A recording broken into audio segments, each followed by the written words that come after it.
Nós temos que estar aberto a novas ideias, mas você tem que ter a percepção da política e tem que ter a petulância de ser candidato, porque também não adianta você ficar de fora ali achando que vai...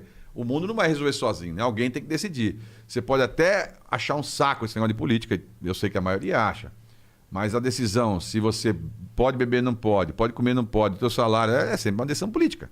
Então não tem como escapar. É melhor que você acerte do que você erre, né?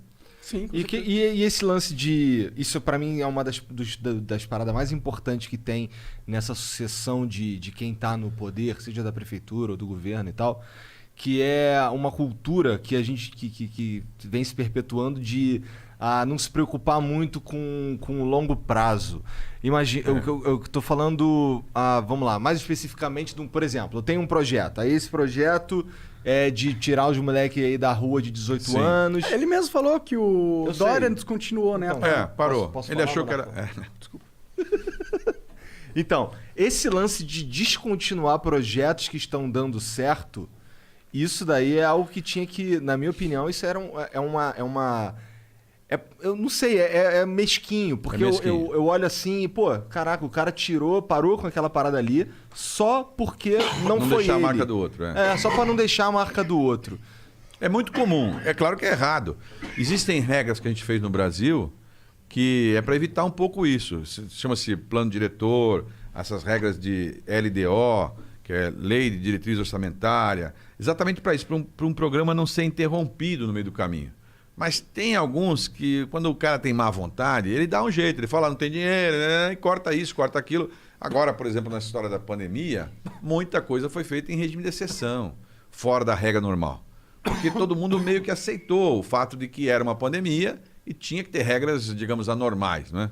Mas você tem razão. E se a gente fala de educação, porque pra mim tudo, assim, se não tiver educação legal, não adianta. Acho que a gente não vai evoluir como sociedade. É verdade. Mas educação é algo de longo prazo, de décadas. Né? A gente vai começar hoje e só vai colher os frutos daqui a 2, 3 governos. Como é que a gente resolve esse problema? Isso daí é algo complicadíssimo. Os caras no Marrocos falam que educação é que nem plantar tâmara, né? Você planta para os seus netos colherem. Assim, é claro que é uma coisa mais difícil, mas tem mudanças. Por exemplo, eu te falei que eu fui prefeito, né? Aí eu tinha lá na cabeça que era muito importante ter creche para todo mundo. Eu achava. Minha mulher é professora, ela a vida inteira falou, tem que ter creche, tem que ter creche, tem que ter creche. Aí tinha 6 creches só na cidade, precisava de 80. Em 4 anos eu fiz 80, pô, tudo bem, eu tive que tirar de outro lugar, fiz menos obra, mas as crianças ficaram todas em creche. Aqui em São Paulo nós temos 18 mil crianças sem creche. Mas são só 18 mil. Sim, mas cada uma das 18 mil tem lá uma vida esperando para ela lá na frente e ela sem a creche, ela está sendo cerceada de um direito, porque é claro que ela vai chegar atrasada na frente, ela vai ter mais dificuldade para entrar, enfim. Se ela tiver desde o comecinho uma educação correta, fica melhor.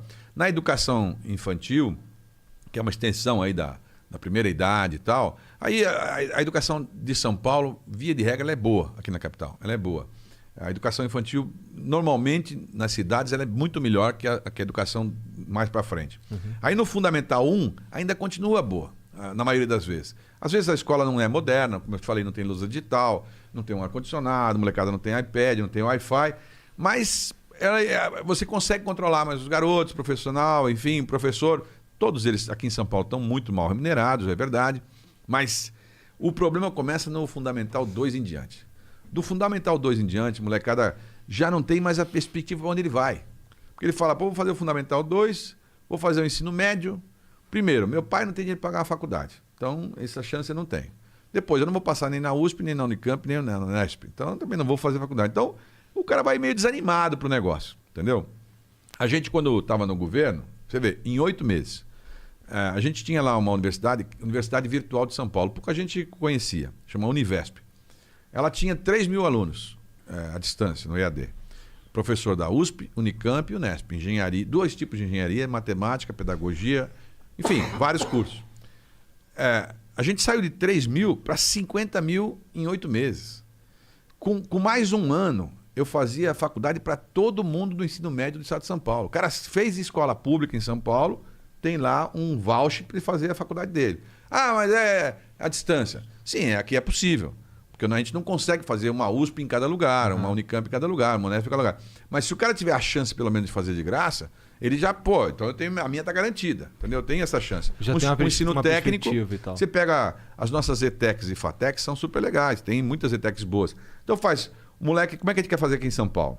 Todo mundo do ensino médio em São Paulo, anota aí, depois você me cobra. Todo mundo do ensino médio em São Paulo, e não são alunos aí de pública municipal, são da rede estadual. Só tem 4 mil da rede municipal. Mas todo aluno do ensino médio em São Paulo vai poder decidir. Se ele quiser fazer um curso técnico, a prefeitura dá para ele o curso técnico no padrão das ETECs ou do SES, do Senai. Ou, se ele quiser fazer a faculdade, ele espera completar o ensino médio e ele tem um voucher para ele escolher a faculdade que ele quiser naquele pool que a gente tem do ensino à distância. E aí, depois da primeira formatura dele, que ele tiver o curso dele, enfim, como engenharia, por exemplo, os professores eram da USP. Pô, o cara fazer uma engenharia, Univesp/USP, o cara, claro que ele tem mais chances, claro que ele tem mais oportunidade. Então, se ele tiver boa vontade e esforço, ele vai conseguir. Só que a vantagem é que todo mundo do ensino médio vai saber que tem uma vaga garantida. Isso faz uma baita diferença. Por exemplo, é um assunto simples. Sabe quanto custa um curso à distância? Custa muito barato, muito barato.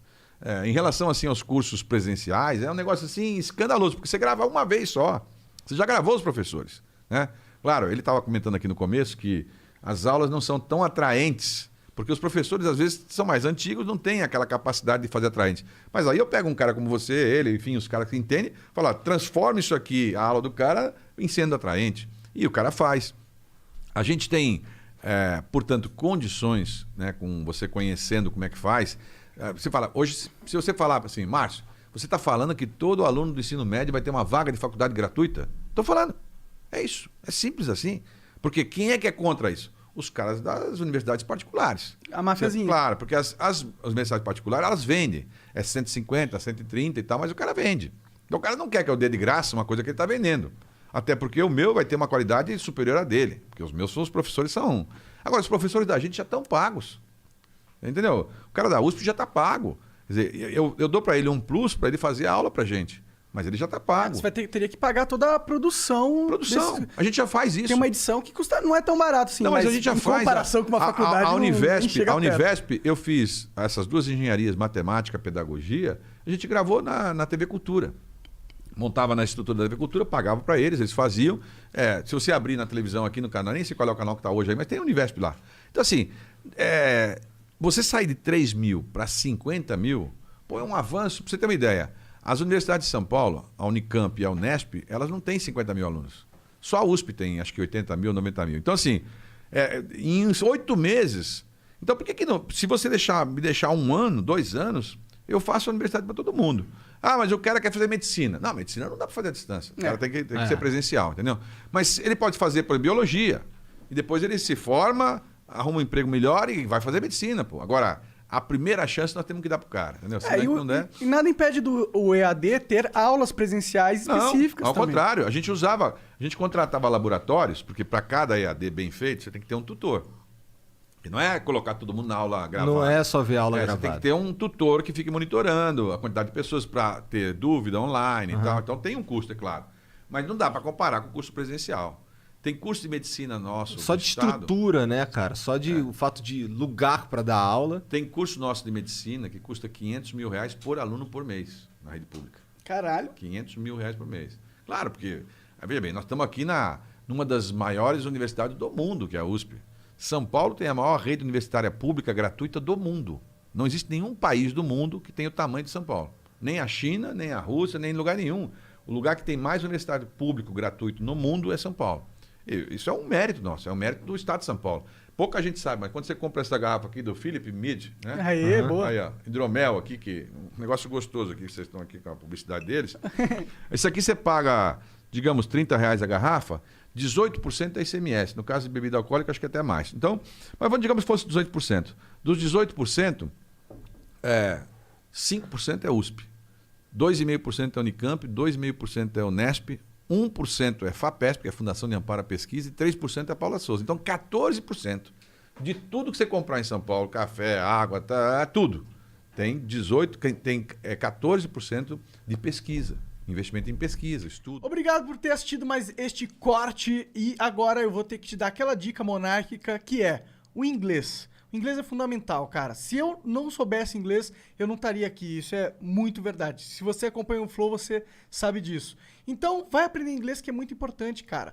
Tem um curso muito fera da wiseuponline.com.br/flow, ok? Esse é o link para você acessar. Tem mais de 300 horas de conteúdo ali, tem professores nativos falando sobre vocabulário, sobre gramática, tem também documentários sobre situações reais que você pode ver lá fora e muitas outras coisas. Vai lá conferir, vai aprender inglês, que é importante, wiseuponline.com.br/flow.